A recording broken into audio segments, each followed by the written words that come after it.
नमस्कार साथियों, स्वागत है आपका अपने YouTube चैनल पोटेंशियल तारीफ पर। साथियों, इस समय चल रहे यूपी पैट के महाभीषण के दौरान मैं आपके लिए एक बार फिर जीके जीएस के ज़बरदस्त 30 क्वेश्चनों का 13वां प्रैक्टिस सेट लेकर आया हूं। बहुत ही शानदार क्वेश्चन साथियों इकट्ठे किए हुए हैं और वो भी यूपी पैट के सिलेबस के अकॉर्डिंग बनाए गए सभी प्रश्न हैं। आने वाली जो यूपी पैट की परीक्षा है उसके लिए बहुत ही लाजवाब क्वेश्चन तैयार किए गए हैं। साथियों अब मैंने जो है वीडियो में एक प्रश्न छोड़ा है आपके लिए, उसका जवाब आपको देना कमेंट में देना होता है। तो साथियों इस आज के वीडियो में भी एक सवाल आपके लिए छोड़ा जाएगा जिसका आंसर आपको कमेंट में देना है। और साथियों अगर आप चैनल पर पहली बार आए हैं तो वीडियो को लाइक और शेयर करने के साथ साथ चैनल को भी सब्सक्राइब कर लीजिए। चलिए साथियों चलते हैं पहले प्रश्न की ओर। मौर्य साम्राज्य की राजधानी कहाँ थी? साथियों मौर्य साम्राज्य जो था वो पहले मगध में स्थापित किया गया था। सम्राट चंद्रगुप्त मौर्य के द्वारा इसे मगध में स्थापित किया गया था। मगध का अंतिम शासक, मगध का जो नंद वंश का अंतिम शासक था घनानंद, उसकी हत्या करके और मगध पर कब्जा किया था इन्होंने। और फिर मौर्य साम्राज्य की राजधानी बनी थी वो पाटलिपुत्र बनी थी। तो साथियों विकल्प सी इस प्रश्न का सही आंसर रहेगा। हालांकि मगध का जो उत्कर्ष हुआ है हर्यंक वंश के समय, तब मगध की राजधानी गिरिव्रज रही थी, लेकिन मौर्य साम्राज्य जो था वो अखंड भारत का था, न कि मगध का। तो साथियों सही उत्तर रहेगा विकल्प सी पाटलिपुत्र। अगला प्रश्न है, गौतम बुद्ध ने भिक्षुणी संघ की स्थापना कहाँ की थी? साथियों गौतम बुद्ध ने ज्ञान प्राप्ति के बाद जब अपने धर्म का प्रचार प्रसार किया था, उसी समय जब गौतम बुद्ध वैशाली में अपने धर्म का प्रचार कर रहे थे तो वैशाली में ही इन्होंने भिक्षुणी संघ की स्थापना की थी। तो साथियों प्रश्न का उत्तर रहेगा विकल्प डी वैशाली। और इस भिक्षुणी संघ में सबसे पहले किसी महिला को प्रवेश दिया गया था तो इनकी मौसी और बेमाता प्रजापति गौतमी को प्रवेश दिया गया था। अगला प्रश्न है, कौन सा वेद गद्य एवं पद्य दोनों शैलियों में है? विकल्प दिए हैं ऋग्वेद, यजुर्वेद, सामवेद और अथर्ववेद। तो साथियों ऋग्वेद सबसे प्राचीन वेद है और उसके बाद क्रम से देखते हैं तो अथर्ववेद सबसे बाद का वेद है। और अलग अलग वेदों में अलग अलग चीज़ें हैं और यहाँ पूछा जा रहा है गद्य और पद्य दोनों शैलियों में कौन सा वेद है? तो साथियों इस प्रश्न का सही आंसर रहेगा यजुर्वेद। यजुर्वेद गद्य और पद्य दोनों में लिखा गया है। अगला प्रश्न है साथियों, यहाँ पर प्रैक्टिस सेट 12 में जो प्रश्न छोड़ा था आपके लिए, उसमें प्रश्न दिया था कि दक्षिण गंगोत्री, मैत्री और भारती क्या हैं? तो यहाँ पर आंसर दिया गया है दक्षिण गंगोत्री, मैत्री और भारती अंटार्कटिका पर स्थित भारतीय अनुसंधान शोध केंद्र है। अनुसंधान केंद्र है यानी शोध केंद्र है ये। तो ये साथियों 3 जो हैं शोध केंद्र अंटार्कटिका पर स्थापित किए गए हैं। भारतीय वैज्ञानिक यहाँ पर जाते हैं और शोध करते हैं, रिसर्च स्टेशन है ये। अगला प्रश्न है, सिंधु सभ्यता की सर्वमान्य तिथि क्या है? विकल्प साथियों आपके सामने है, बताते चलें। सिंधु सभ्यता की जो खोज हुई है, जो शुरू की थी खुदाई, तो वो 1921 में की गई थी। 1921 में जो खुदाई की गई है उस समय जो चीज़ें मिली हैं उनकी डेट जो निर्धारित की गई है वो रेडियो कार्बन 14 पद्धति से की गई है। रेडियो कार्बन 14 पद्धति से की गई है, जिसे C14 कहते हैं। और इस पद्धति के द्वारा जो डेट निकली है वो निकली है 2350 ईसा पूर्व से 1750 ईसा पूर्व तक। तो विकल्प बी इस प्रश्न का सही आंसर रहेगा। अगला प्रश्न है, जैन धर्म का वास्तविक संस्थापक किसे माना जाता है? साथियों जैन धर्म की जो स्थापना जो है वो ऋषभदेव ने की थी। ऋषभदेव जैन धर्म के प्रथम तीर्थंकर थे, क्योंकि जैन धर्म में तीर्थंकर परंपरा चलती है। तो वो परंपरा के अंतर्गत 24 तीर्थंकर हुए हैं। जैन धर्म में 24 तीर्थंकर हुए हैं। तो पहले तीर्थंकर ऋषभदेव थे और ऋषभदेव ने जैन धर्म की शुरुआत की थी। लेकिन ये जैन धर्म बीच बीच में लुप्त होता रहा और लुप्त होने के बाद आज जो जैन धर्म चल रहा है उसकी शुरुआत महावीर स्वामी ने की थी। तो इसलिए महावीर स्वामी को जैन धर्म का वास्तविक संस्थापक माना जाता है। तो विकल्प डी इस प्रश्न का सही आंसर रहेगा। अगला प्रश्न है, किस गुप्त शासक को कविराज भी कहा गया है? विकल्प दिए समुद्रगुप्त, चंद्रगुप्त द्वितीय, कुमारगुप्त प्रथम और स्कंदगुप्त। तो साथियों कविराज किससे कहा गया है पूछा जा रहा है। तो विकल्प ए इस प्रश्न का सही आंसर रहेगा। समुद्रगुप्त को कविराज भी कहा गया है। इसके सिक्कों पर इसे वीणा बजाते हुए भी दिखाया गया है। इसके सिक्कों पर इसे सैनिक वेश में धनुष और तीर लिए हुए, कुल्हाड़ा लिए हुए शिकार करते हुए भी दिखाया गया है। तो और साथ में समुद्रगुप्त को भारत का नेपोलियन भी कहा गया है। तो साथियों इस प्रश्न का सही उत्तर रहेगा विकल्प ए समुद्रगुप्त। अगला प्रश्न है, किस मुगल बादशाह ने जजिया कर समाप्त कर दिया था? साथियों बताते चलें कि दिल्ली सल्तनत काल जब शुरू हुआ है तभी से भारत में जजिया कर चलता रहा है। 4 कर प्रमुख रूप से लगाए जा रहे थे उस समय: जजिया, जकात, खुम्स और खराज। इल्तुतमिश के समय ये किए गए कर लगातार चलते रहे पूरी दिल्ली सल्तनत काल में, और फिर मुग़ल काल में बाबर के समय भी चले, हुमायूं के समय भी चले, और मुग़ल बादशाह अकबर ने आकर जजिया कर को समाप्त कर दिया था। तो विकल्प ए इस प्रश्न का सही आंसर रहेगा। और साथियों, अकबर ने जजिया का समाप्त किया था वो अकबर के बाद जहांगीर और शाहजहां के समय जजिया का समाप्त रहा था, लेकिन औरंगजेब ने आकर जजिया कर को पुनः लागू कर दिया था। अगला प्रश्न है 1857 के विद्रोह की शुरुआत कहाँ से हुई थी? विकल्प दिए हैं बैरकपुर, कानपुर, लखनऊ और मेरठ। तो साथियों, बैरकपुर जो जगह है कोलकाता के निकट जगह है, तो यहाँ पर मंगल पांडे को सबसे पहले जो सूचना मिली थी उसके आधार पर 1857 के विद्रोह की पहली चिंगारी तो फूट गई थी। तो 1857 के विद्रोह की पहली चिंगारी अगर पूछ लें कभी तो बता देना है आपको, वो पहली चिंगारी बैरकपुर से फूटी थी मंगल पांडे के साथ जो हुआ था। लेकिन विद्रोह की वास्तविक शुरुआत कहाँ से हुई थी? तो साथियों वो मेरठ से हुई थी 10 मई 1857 को। 1857 के विद्रोह की शुरुआत मेरठ से हुई थी और मेरठ से ही सैनिकों ने विद्रोह किया था। और 1857 के विद्रोह को सैनिक विद्रोह और सिपाही विद्रोह भी कहा गया है। और वीर सावरकर ने तो इसे प्रथम स्वतंत्रता संग्राम की संज्ञा दी है। और साथियों, कानपुर में नाना साहब ने और लखनऊ में बेगम हजरत महल ने 1857 के विद्रोह का नेतृत्व किया था। अगला प्रश्न है निम्न में से किसने सती प्रथा को अवैध घोषित कर दिया था? विकल्प दिए हैं Lord Wellesley, Lord William Bentinck, Lord Macaulay और लॉर्ड डलहौजी। तो साथियों, भारतीय चिंतक और राजनीतिज्ञ सामाजिक कार्य करने के लिए मशहूर रहे राजा राम मोहन राय। राजा राम मोहन राय के अथक प्रयासों के बाद लॉर्ड विलियम बेंटिक ने भारत में सती प्रथा को अवैध घोषित कर दिया था। विकल्प बी इस प्रश्न का सही आंसर रहेगा। लॉर्ड विलियम बेंटिक ये भारत का अंतिम गवर्नर जनरल था, बंगाल का अंतिम गवर्नर जनरल था, लेकिन इसे 1833 के चार्टर एक्ट द्वारा भारत का गवर्नर जनरल नियुक्त किया गया था। तो लॉर्ड विलियम बेंटिक भारत का प्रथम गवर्नर जनरल भी नियुक्त हुआ था। अगला प्रश्न है कांग्रेस के किस अधिवेशन में पहली बार स्वराज शब्द का प्रयोग किया गया था? साथियों, विकल्प दिए हैं 1905 बनारस अधिवेशन, 1906 कलकत्ता अधिवेशन, 1907 सूरत अधिवेशन और 1916 लखनऊ अधिवेशन। तो साथियों, स्वराज शब्द की बात करें तो ये बताया जाता है स्वराज शब्द का प्रयोग सबसे पहले स्वामी दयानंद सरस्वती ने किया था। लेकिन यहाँ कांग्रेस के अधिवेशन की बात की जा रही है, तो स्वराज शब्द का कांग्रेस के किस अधिवेशन में प्रयोग किया गया था? तो वो अधिवेशन था 1906 कलकत्ता अधिवेशन। विकल्प बी इस प्रश्न का सही आंसर रहेगा। और कलकत्ता अधिवेशन जो 1906 में हुआ था उसकी अध्यक्षता की थी दादा भाई नौरोजी ने। दादा भाई नौरोजी ने इस अधिवेशन की अध्यक्षता की थी और इसी अधिवेशन में स्वराज शब्द की व्याख्या को लेकर ही थोड़ा मनमुटाव हुआ था कांग्रेसी नेताओं में, और इसी के परिणाम स्वरूप 1907 में कांग्रेस में विभाजन भी हो गया था। कई कारण साथ में इकट्ठे हो गए थे। ये स्वराज शब्द का जो व्याख्या थी उसको लेकर भी मनमुटाव था, और साथ में स्वदेशी आंदोलन चल रहा था उसको लेकर भी कांग्रेसी नेताओं में मनमुटाव था। तो कांग्रेस के 2 टुकड़े हो गए थे, 2 भागों में बट गई थी, गर्म दल और नरम दल, और ऐसा जाकर हुआ था 1907 के सूरत अधिवेशन में। अगला प्रश्न है गांधी जी ने सविनय अवज्ञा आंदोलन कब शुरू किया था? विकल्प दिए हैं 12 मार्च 1930 को, 6 अप्रैल 1930 को, 1 अगस्त 1920 को, 5 फरवरी 1922 को। साथियों, ये चारों जो विकल्प दिए हैं इनमें जो तारीखें दी गई हैं ये सब महात्मा गांधी के आंदोलन से जुड़ी हुई हैं। इन चारों तारीखों का मैं व्याख्या करके आपको बताऊंगा। साथियों, अगर आपने अभी तक आपने चैनल सब्सक्राइब नहीं किया है तो कृपया करके चैनल सब्सक्राइब कर लीजिए।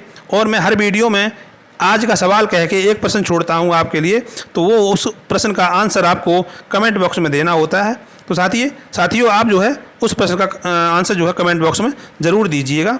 तो चलिए साथियों चलते हैं इन विकल्पों की ओर। तो साथियों बताते चलें 12 मार्च को गांधी जी ने दांडी मार्च शुरू किया था और साबरमती से ये दांडी मार्च शुरू करके गुजरात के नवसारी ज़िले में दांडी तक गए थे और दांडी ये 6 अप्रैल को पहुँचे हैं।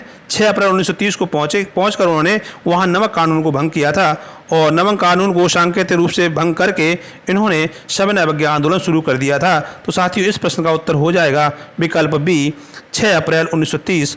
और साथियों 1 अगस्त 1920 की अगर बात करें, विकल्प सी की अगर बात करें, तो यहाँ पर महात्मा गांधी ने असहयोग आंदोलन की शुरुआत की थी। और 5 फरवरी 1922 की अगर बात करें तो साथियों असहयोग आंदोलन के दौरान 5 फरवरी 1922 को चौरी चौरा कांड हो गया था। और चौरी चौरा कांड के पश्चात महात्मा गांधी ने अपना 12 फरवरी को असहयोग आंदोलन वापस भी ले लिया था। अगला प्रश्न है, जय हिंद का नारा किसने दिया था? विकल्प दिए हैं भगत सिंह, चंद्रशेखर आज़ाद, मंगल पांडे और सुभाष चंद्र बोस। तो साथियों आज़ाद हिंद फौज के चीफ कमांडर रहे सुभाष चंद्र बोस ने जय हिंद का नारा दिया था। विकल्प डी इस प्रश्न का सही उत्तर रहेगा। सुभाष चंद्र बोस ने जो है आज़ाद हिंद फौज में सैल्यूट करने, नमस्कार करने का जो ढंग चलाया था वो जय हिंद के रूप में चलाया था। और आज ये संपूर्ण भारत का नारा बन गया है, नमस्कार करने का ढंग बन गया है। और इसके अलावा सुभाष चंद्र बोस ने जो नारे दिए थे उसमें एक नारा दिया था दिल्ली चलो, और एक बहुत ही फेमस नारा दिया था तुम मुझे खून दो मैं तुम्हें आज़ादी दूंगा। अगला प्रश्न है, उत्तर पश्चिमी फ्रंटियर किस देश का पुराना नाम है? विकल्प दिए अफगानिस्तान, ईरान, तुर्की और इराक। तो साथियों उत्तर पश्चिमी फ्रंटियर जो नाम था वो पुराना नाम अफगानिस्तान का था। तो विकल्प ए इस प्रश्न का सही आंसर हो जाएगा। अगर ईरान के पुराने नाम की बात करें तो ईरान का पुराना नाम था पर्सिया। और तुर्की का अगर बताया जाए पुराना नाम क्या है पूछा जाए तो बताएंगे आप एशिया माइनर। तुर्की का पुराना नाम था एशिया माइनर। और इराक की अगर बात करें तो इसका पुराना नाम था मेसोपोटामिया। इस प्रकार से साथियों देशों के पुराने नाम भी अक्सर परीक्षाओं पूछे जाते रहते हैं।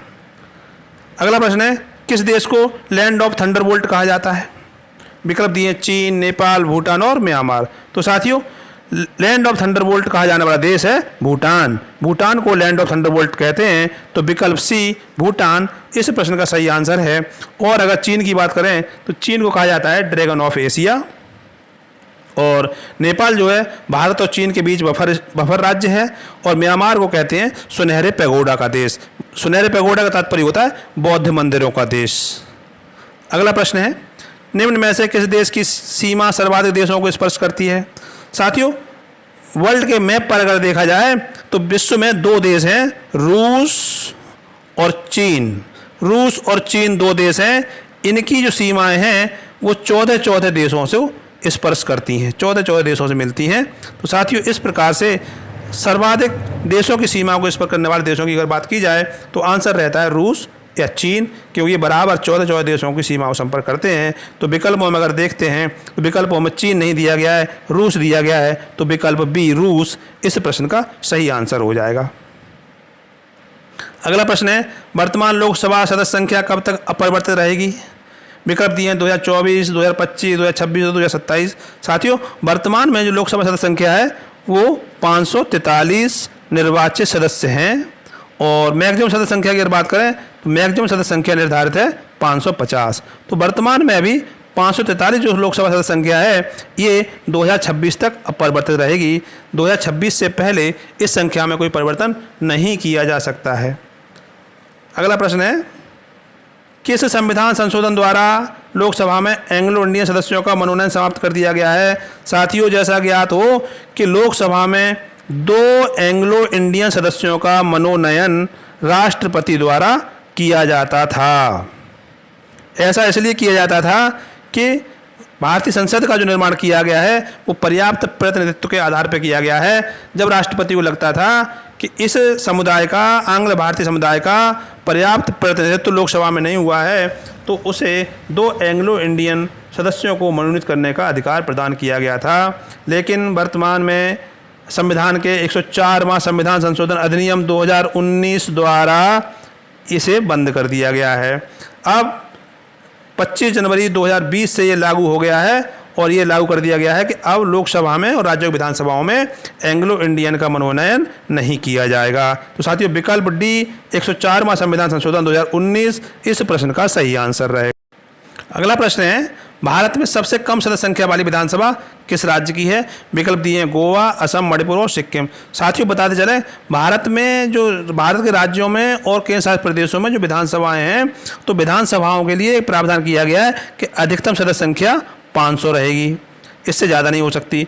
और न्यूनतम सदस्य संख्या निर्धारित की गई है, वो की गई है 60 से कम सदस्य नहीं हो सकते। लेकिन अपवाद स्वरूप जो है भारत में 60 से कम सदस्यों वाली भी विधानसभाएं हैं, और सबसे कम सदस्यों वाली विधानसभा है राज्यों में, तो वो है सिक्किम। सिक्किम में 32 सदस्यों वाली विधानसभा है, जो सबसे कम है, जबकि उत्तर प्रदेश में 403 सदस्यों वाली विधानसभा है, जो सबसे बड़ी विधानसभा है। साथियों, अगर पुदुचेरी की भी बात कर लें, जो यूनियन टेरिटरी है, केंद्र शासित प्रदेश है, तो केंद्र शासित प्रदेश पुदुचेरी में सबसे कम 30 हैं। तो यहाँ साथियों राज्य की बात की जा रही है, तो राज्य सिक्किम सबसे कम सदस्यों वाली विधानसभा वाला राज्य सिक्किम है। तो विकल्प डी से इसका सही आंसर रहेगा। अगला प्रश्न है, गदर पार्टी की स्थापना कहाँ की गई थी?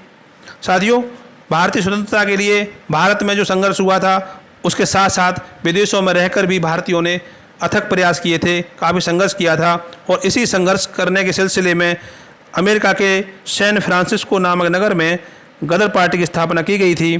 तो इस प्रश्न का सही आंसर रहेगा विकल्प D, San Francisco. San Francisco में सरदार सोवन सिंह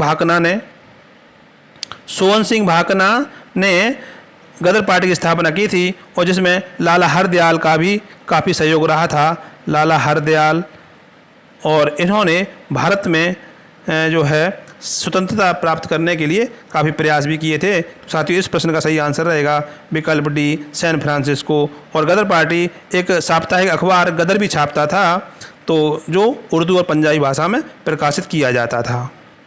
अगला प्रश्न है, एशियाई विकास बैंक का मुख्यालय कहाँ है? विकल्प दिए हैं कटक, जकार्ता, मनीला और टोक्यो। तो साथियों एशियाई विकास बैंक, अर्थात इसको शॉर्ट में एशियन डेवलपमेंट बैंक कहते हैं, शॉर्ट में एडीबी के नाम से जाना जाता है, इसका मुख्यालय फिलीपींस की राजधानी मनीला में है। तो विकल्प सी इस प्रश्न का सही आंसर रहेगा। साथियों, अगर अभी तक आपने चैनल सब्सक्राइब नहीं किया है तो कृपया करके चैनल को सब्सक्राइब कर लें, और वीडियो को पूरा देखिएगा, वीडियो को स्किप मत करिएगा। बहुत ही महत्वपूर्ण प्रश्नों का संग्रह है ये, और वीडियो के अंत में आज का सवाल दिया गया है, जिसका आंसर आपको कमेंट बॉक्स में देना है। साथियों अगला प्रश्न है, किसान दिवस किसके जन्म दिवस पर मनाया जाता है?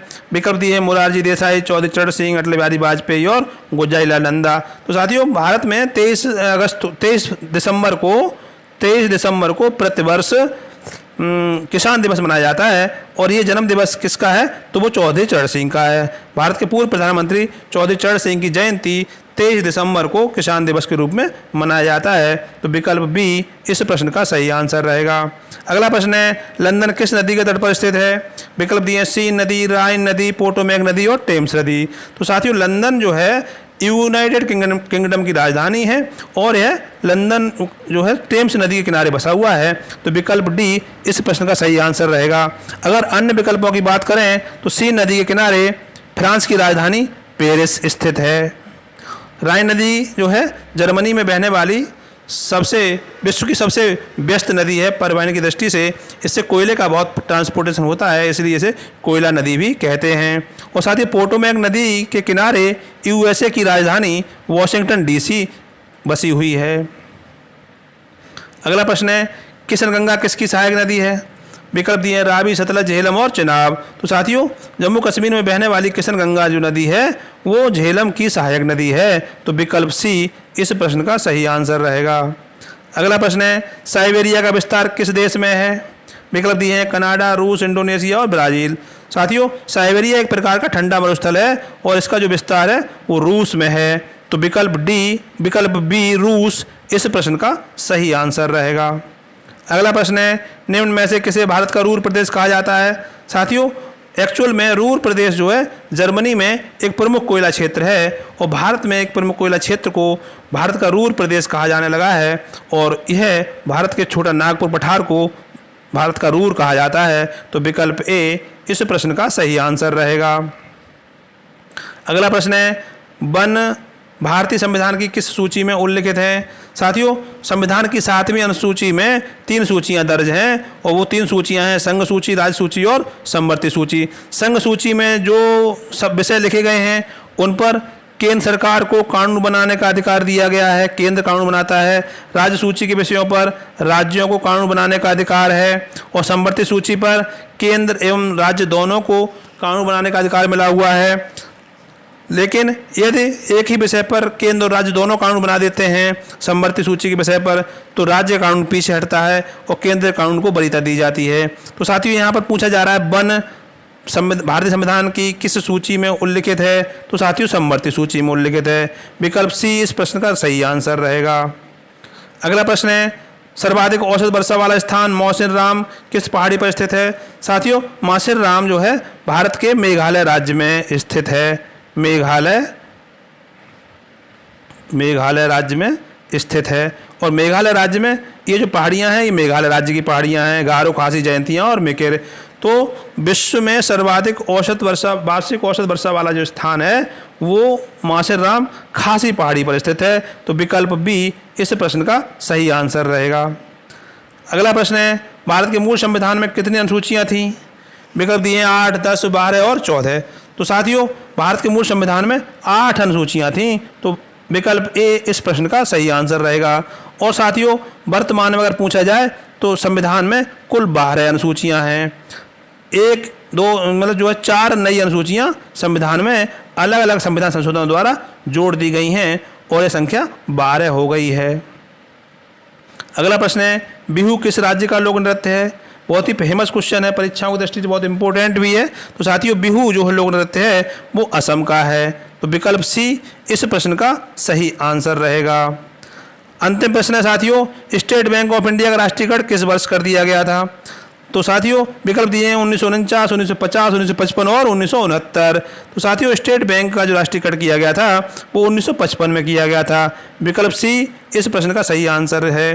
साथियों स्टेट बैंक की अगर हिस्ट्री की बात करें तो भारत में सबसे पहले 3 प्रेसिडेंसी बैंकें खोली गई थी। एक बंगाल प्रेसिडेंसी में, एक मुंबई में और चेन्नई में। उन तीनों प्रेसिडेंसियों को विलय करके इंपीरियल बैंक बनाया गया था और 1921 से लेकर 1955 तक ये इंपीरियल बैंक के नाम से काम कर रही थी। और उन इंपीरियल बैंकों का राष्ट्रीयकरण कर दिया गया 1955 में और उसका नाम रख दिया गया स्टेट बैंक ऑफ इंडिया, जैसे आज SBI के नाम से जानते हैं। और भारत का सबसे बड़ा व्यापारिक बैंक है स्टेट बैंक ऑफ इंडिया। साथियों इसके बाद चलते हैं आज के सवाल की ओर, जिसका उत्तर आपको कमेंट बॉक्स में देना है। प्रश्न है संपूर्ण पृथ्वी का निम्नतम बिंदु किसे माना जाता है। साथियों इस प्रश्न को पढ़ के आपको जो है इसका उत्तर देना है और उत्तर कमेंट बॉक्स में दीजिएगा। धन्यवाद।